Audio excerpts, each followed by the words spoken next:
I did a little bit of figuring with these brackets. Sometimes you just have to mess around with an idea until it comes to fruition. What I wanted to do is have a simple way of fastening all the hardware to the end of these boards.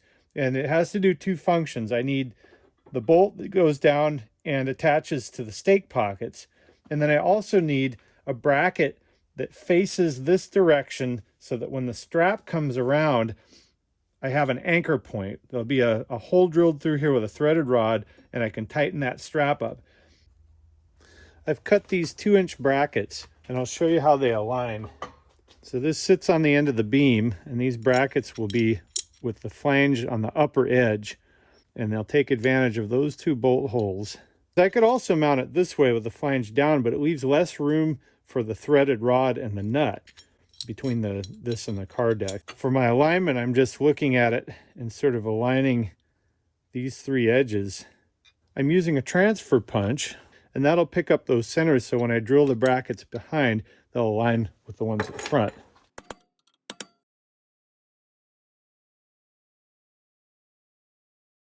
We want our threads on the strap to come right between these 2 fasteners so they don't interfere. So I'm going to pick a spot. I'll measure in approximately halfway, scribe out a mark, and punch it right there. So 0.925 from the short end. Since I'm doing a lot of drilling, I'm adding a drop of oil to the drill bit for each hole.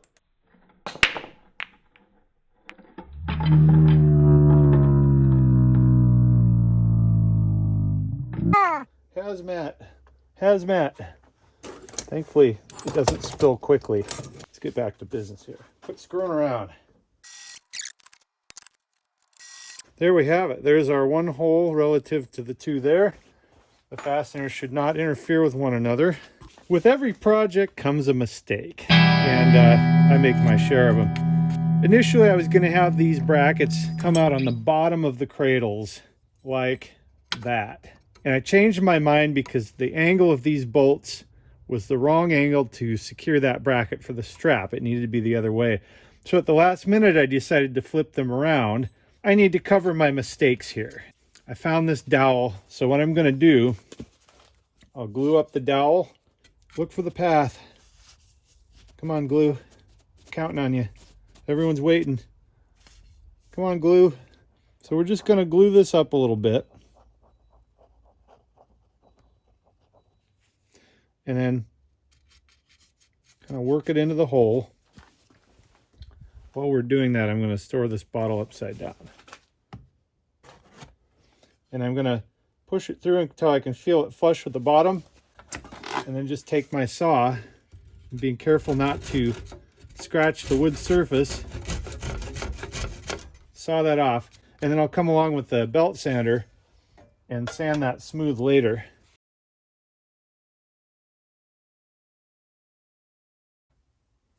I have my brackets all laid out. They're just loosely bolted in place, and you can see the threaded rod that's going to go through here will hold the strap that goes up and around the tank car. When I'm all finished, I'll deburr everything and round off all of these protruding corners so that if you run your leg past this when you're walking by, you don't get scratched or cut. 2 foot 7 5/8. So let's just double check this again. There probably are slight variations in the brackets that I have. 2 foot 7 and 2 foot 7 5/8. That's what we're going to do. And now I'm just massaging this around the tank to get the right curvature. You can see that when you massage it to a certain profile, you have to actually go past that in order to get the curvature you need. Okay, there's one strap. I found that my shop stool has the perfect curvature, so I'll go show you how I did that. I start with a center point and just kind of work this around. You don't want to put all your bend in one spot because it'll tend to kink. So you just kind of massage it around. You can feel the metal give.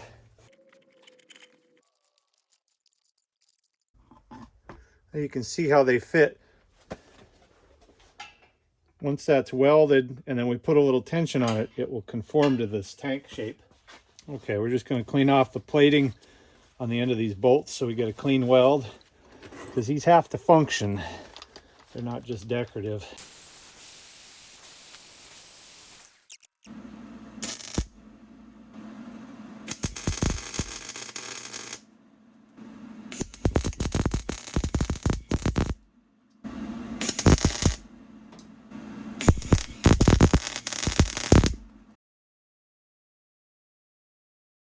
Here are the completed straps mocked up. I've just got them loosely installed here. I used the ball peen and kind of just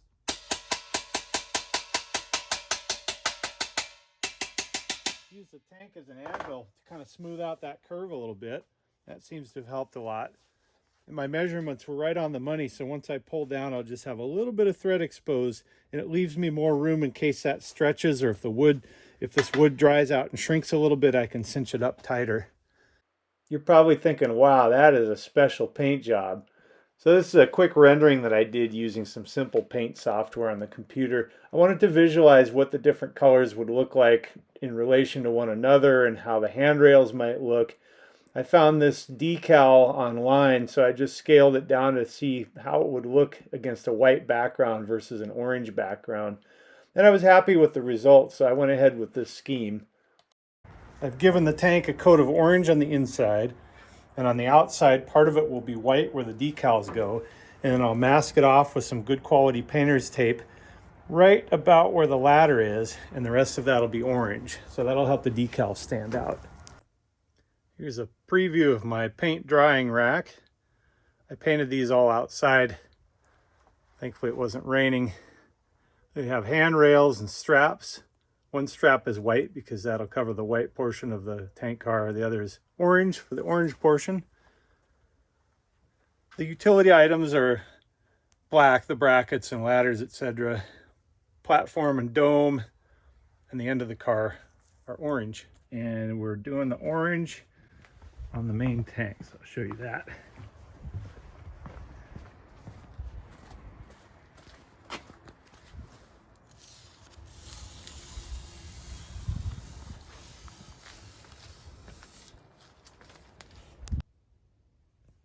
It's been a couple days, so I've allowed this stuff to dry, and I think we're ready for final assembly. You saw me make these brackets earlier, but I decided I needed to tie those together with horizontal reinforcement so this whole thing didn't move when I tension it to the tank car with the straps. One of the design things that I found out is the straps are slightly off center, and if you pull them up tight, there could be a tendency to pull this board this way. Also, when I pick this thing up, I don't want these to have the ability to shift if the straps are a little loose, because then the stake pockets won't line up correctly. I've got number punches corresponding to the position because of the irregularities with this wood. It has a little bit of a twist. I want to make sure these went back exactly the same way I built them. So I've got 3 punches there, 4 punches there. So I need to look at these. There's the 4. So this is how they line up. And through process of elimination, I know that this one will go over here. This is shower liner that you can get at any hardware store. And I've used this for many things, including my 38 mg project for various bits of sealing where, for example, if you have a fuel filler that comes through the body and you want to create a little skirt that prevents fuel from going down into the body, this stuff's great. These are the brackets for the holding strap. They also have punch marks, so there's 4 punches corresponding to that. Before we can do handrails or anything like that, we need to put those straps over, because if I try to bend those and squish them in between the handrails and the tank, it'll scratch everything up.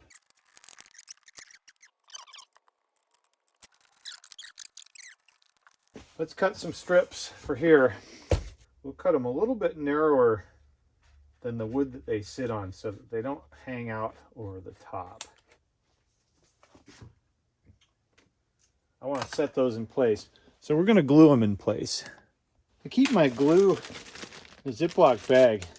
The idea behind that is it keeps the airflow down.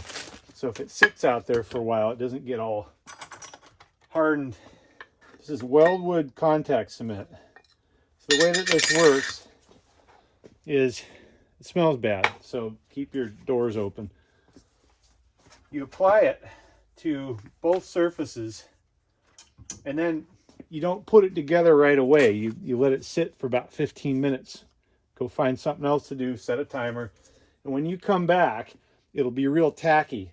And you get kind of one shot at it. So you put your best effort at it. Start in the middle and work your way out. And once you stick it, it's there. That's going to be it. Kind of goop up these surfaces. It doesn't work well if you just do one half. You want to get both halves. And if you accidentally ignore your timer or you go off to lunch, you can come back and just put a little more on and it will reactivate itself. I use a piece of cardboard because it's disposable. In fact, I reuse the piece of cardboard because I'm that cheap. And it helps to avoid getting this on you because it doesn't come off easily. Kind of has to wear off. There, that'll get it done. Now let's cap this thing because this stuff smells awful. Need to set a timer. Timer has gone off. Now we're going to attempt to adhere these. I'm going to put it as close as I can to the middle. Pretty tight bond. So you want to get these in place pretty quick, like right now. Okay, now we're ready to set our tank on. There's our top. So we're just going to gently set it in the cradle. 3 7/8. And right on 4. Just a smidge further, like that. Just under 4. Just under 4. I think we're centered. Okay, we've got this EPDM rubber trim. You can see the profile is kind of a U shape, and you can buy it in different thicknesses for different materials. So I've started it. I want to prevent this dome from scraping or scratching or shifting on the top of this tank car. And I think it'll look really nice. It'll dress it up a little bit with that nice contrast. We've got black handrails and that black seal look nice. So I'm going to guesstimate where this needs to be, and I'm going to cut it just a little bit long because you can always compress it a little bit, but it's harder to stretch it. We can cut that at a little bit of a back angle, and if it's too short, we'll do another one.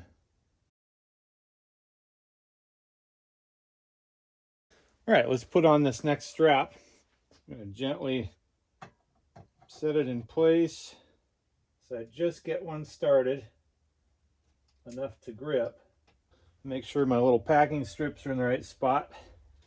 Now that they're started, I can use this, enough to get a little tension on it. Okay, I'm going to run the jam nut down. Let's do handrails. They're each marked. 2 corresponds to 2. We'll do the one that's in front of us first, since that's the easy one. I'm going to run these gently over without scratching the paint too badly.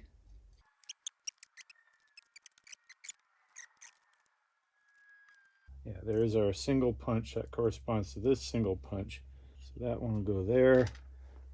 You just take the ones that fit. So before we tighten all those up, let's get this back one in place. There we go. Okay, we have handrails. Just make sure that everything lines up properly for that one. Okay, that looks good. So now we can tighten these up. This one has 1 dot. I'm gonna guess that this one is probably the 1 dot. Let's see if the holes line up. Yep, that's the one. For these, they're so small, I just use a socket and just hand tighten them. There's one. Now let's flip this around and do the other, and I'll show you the inside.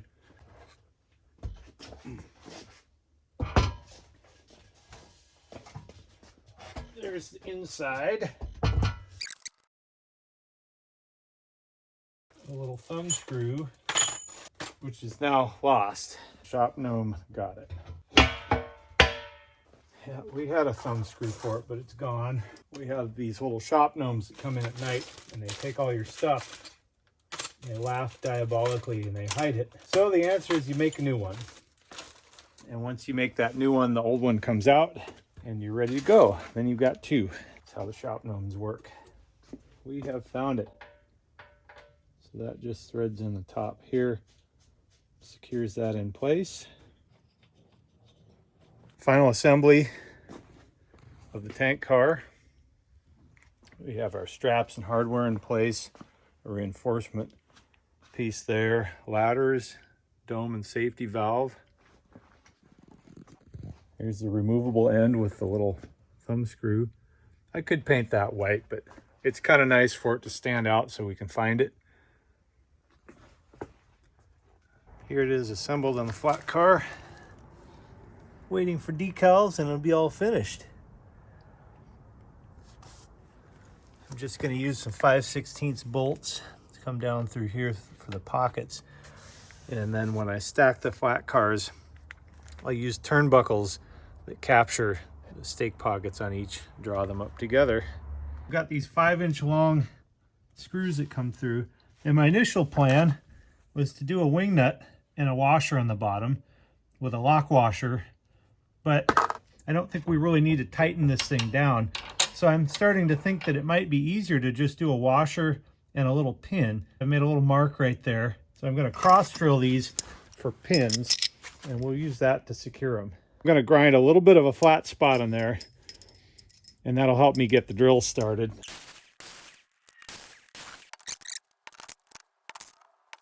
We have an assortment of they call them hitch clips. Let's just find something that seems appropriate to the size of this. And that still leaves enough room for some strength on the fastener.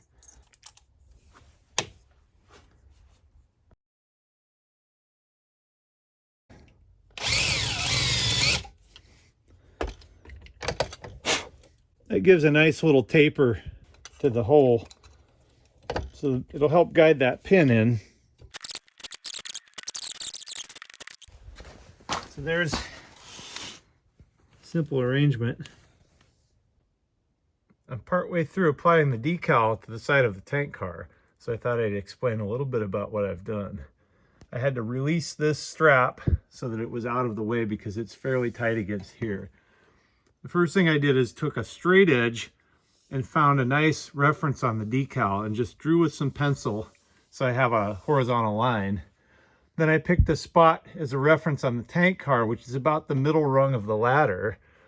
And I put a piece of tape here with an indicator and a piece of tape up here so I could kind of hang the decal and let it swivel.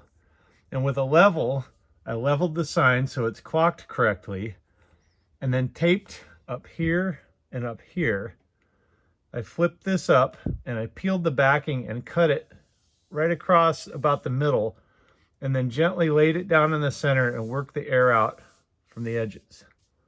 Now what I'll do is I'll take the top loose and carefully peel the backing upward and start working the decal up onto the paint this direction. So that's the dry method. I opted to use the dry method because I was confident enough that I could get this in the first try. You can also do a wet method using soap and water, and that will help you slide it around, but then you have to squeegee the heck out of it to get all of that moisture out, or use a heat gun to let it dry. We have to work around this thing. It probably would have been easier to just take it off, but that means taking the handrails off, and it's a lot more complexity. I'm going to fold this down on itself like this, and then we'll do something like this. We're just going to work it up from the center, making sure we don't trap the air bubbles, which I've just done already. I'm going to pull it back off again gently. This This is really sticky stuff. Get this paper out of the way.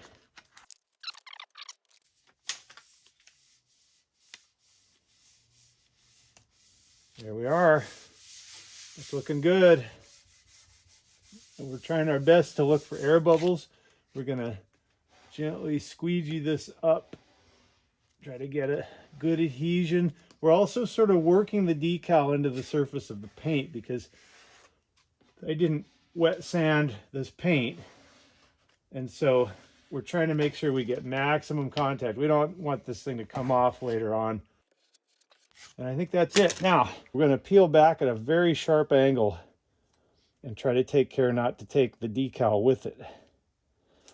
The sharper the angle you peel back, the less outward force there is to try to lift that decal. It'll tend to just leave it behind. And the great thing is I even put it on right side up. We'll just keep going and take your time. You don't want to pull so hard that you rip this thing right off of the side of the tank car, because then you're going to have to put it back together. And we're done. Look at that. That's pretty cool.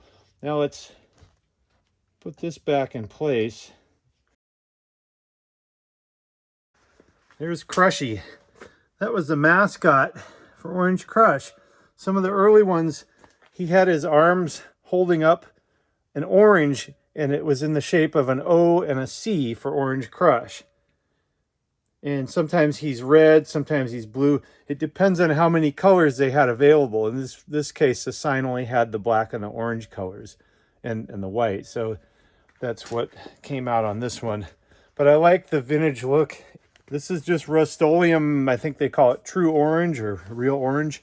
I've got a few more decals on the way. There'll be some orange slices and full oranges that will go on this side to help fill out this side of the car. And that will be it. As always, I appreciate your likes, comments, and subscriptions. Stay tuned and we'll take this on a maiden voyage at Train Mountain Railroad.